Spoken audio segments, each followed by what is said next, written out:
It is preview season here on Armchair Analysis, and today we are all about the Miami Hurricanes.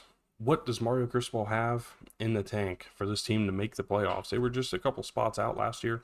Can they get there and put themselves in the playoffs in 2025? We'll talk about all that and more. Of course, the addition of Carson Beck and what this team's ceiling really is, and maybe even what their floor is too. We got all kinds of conversation on the Hurricanes coming up here on today's edition of Armchair Analysis. Welcome into the show. It is July 29th, 2025. Hope you all are having a great day. Thank you all for tuning in. If you're new around here, leave a like, subscribe, comment down below. Let me know what you guys think. As of me recording this video, we are 3 subscribers off of 150. I think we can get that done before we get to the end of the month. We've been on a roll. We started below 100 subscribers this month, and we are now pushing 150. It's just incredible. Super appreciated, and I just thank y'all so much for all of the support over the last few weeks, over the last months, really. Preview season's been a success from June 1st until today, and we continue. We still have over a week left of previews to do, so I hope you all stick around and check it out as we get close to the finish, where we close out with Notre Dame, and then Ohio State is the final one we do on August 7th, if I'm not mistaken. With that said, let's go ahead and talk about the Hurricanes this year. And this is a team that last year went 10-3, 6-2 in ACC play. And truth be told, it was a loss to Syracuse that took them out of playoff contention. They were 10-1 going into that game and lost. And I think that has kind of lit a fire under them. And granted, they also lost their bowl game to Iowa State by 1, but they had players that were sitting out. Had a lot of things that just did not go right for them. This year they are excited because they have a little bit of a lighter schedule.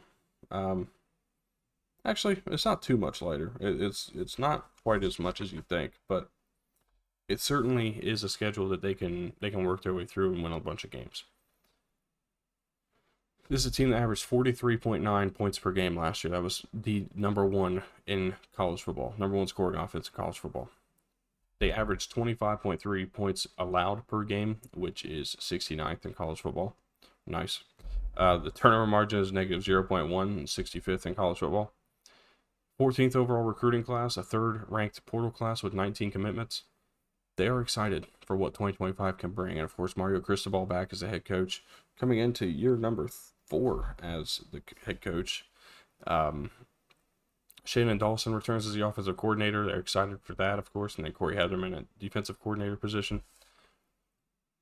They're pumped. But what they're most pumped about is Carson Beck coming in to play quarterback, coming down from Georgia, the surprise transfer. Had elbow surgery, a UCL injury, Tommy John surgery.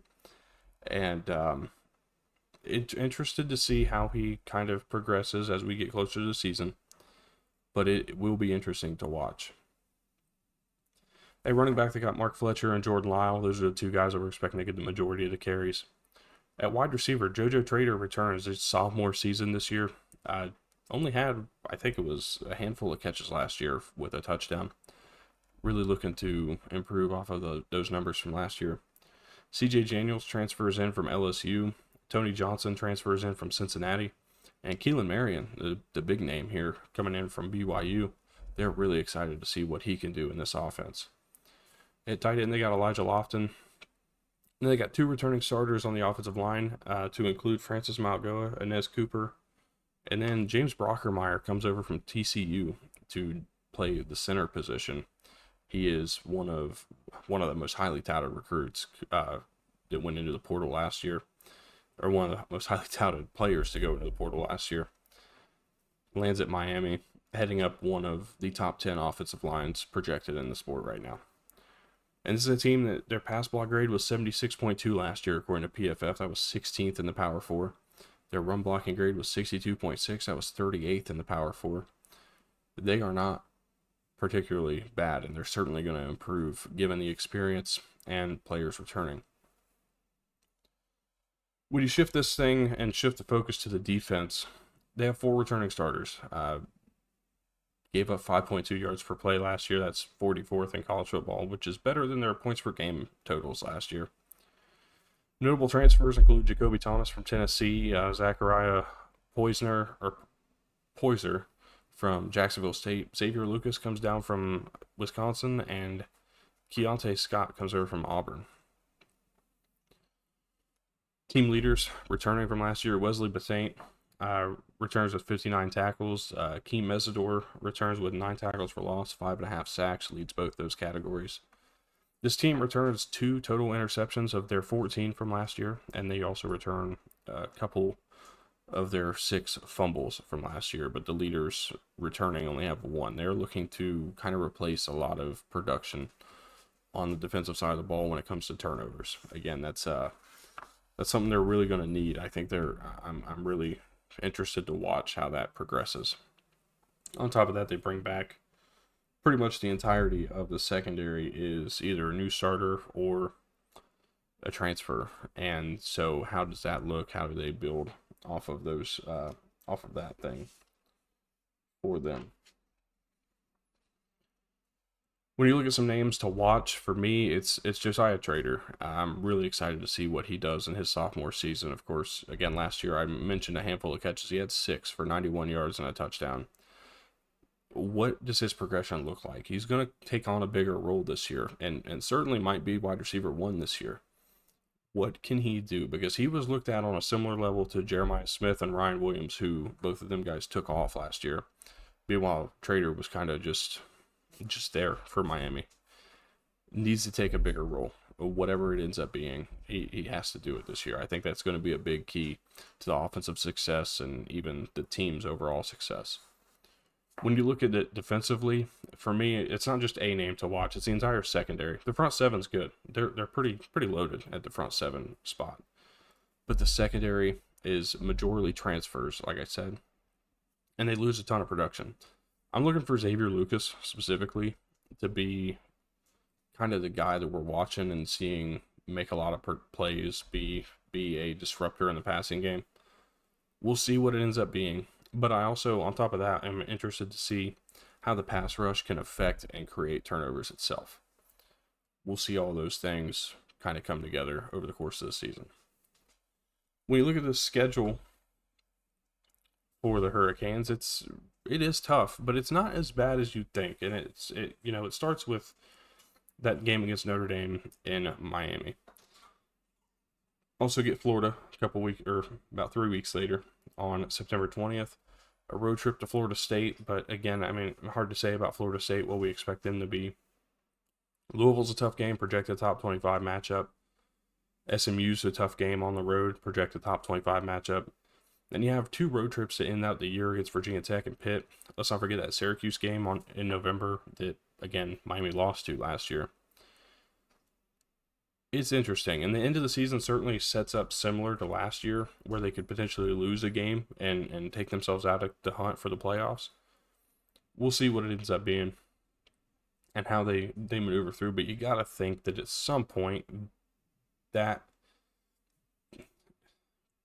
they're too prideful. They're not going to let that happen a second year in a row. We'll see. Will they even be in contention?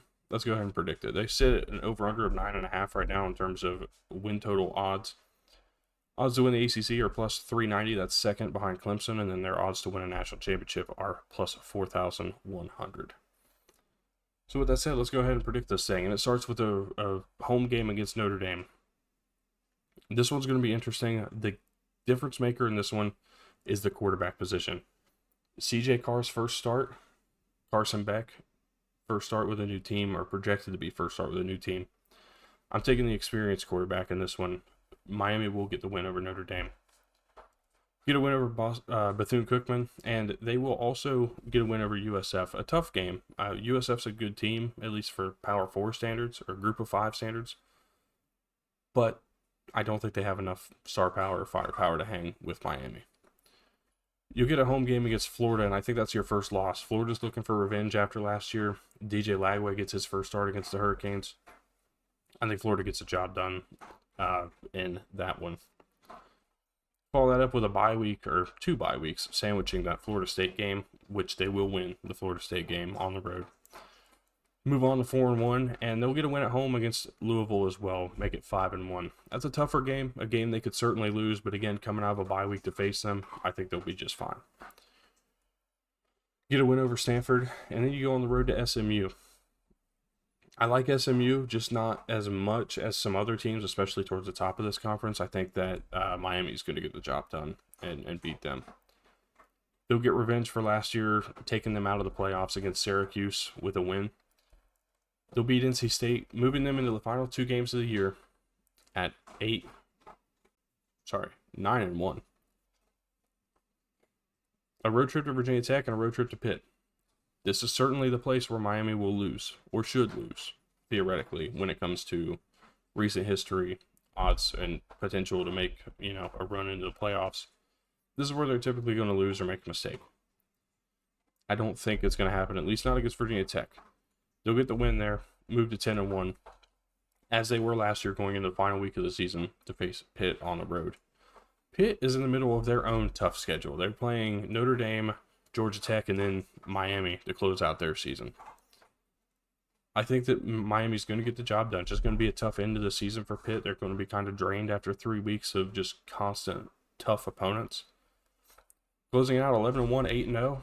And yeah, I'll spoil later on. That's a team in the ACC championship game. They will be in Charlotte in December. Who will they face? Stick around and find out, because we haven't determined the other one yet. But 11-1, 8-0 for the Hurricanes. I think that's pretty solid. And honestly, this is a shorter preview, but we all kind of know what to expect. I think this is going to be a pretty decently fast-paced offense, as it typically is under Shannon Dawson. They're going to score a lot of points, in the defense, I think, is going to play well. I think the secondary is going to succeed. I don't see really a path that they don't. It could happen, certainly, because, this is college football, and things don't always go as you predict them. But that's the fun of doing this. I enjoy it. I just have a lot of fun. And, yeah, so if you're a Miami fan, let me know what I may have missed, who I may have not talked about that I should have. Let me know what you guys are looking forward to, or your predictions for Miami this year. Tomorrow, we have Iowa State. I'm excited for that one. It's going to be a really, really fun game, or fun preview there. And then we got Penn State after that. And then I believe we only have about 1 or 2 more rounds before we get to the end of this thing, where, it's Ohio State, and it's supposed to be August 8th. It'll end up being August 9th that we end up closing this out, unless I decide to double upload a day and see what we do there. But with that said, make sure you tune in. Make sure you leave a like. Subscribe again. We're trying to hit 150 by the end of the month of July. 3 off. I think we can do it. And then comment down below. Again, we're trying to build a great community here. Community of respect, fun, good football conversation. Feel free to be a part of it. Appreciate y'all for tuning in. And we'll see you tomorrow with the Iowa State Cyclones.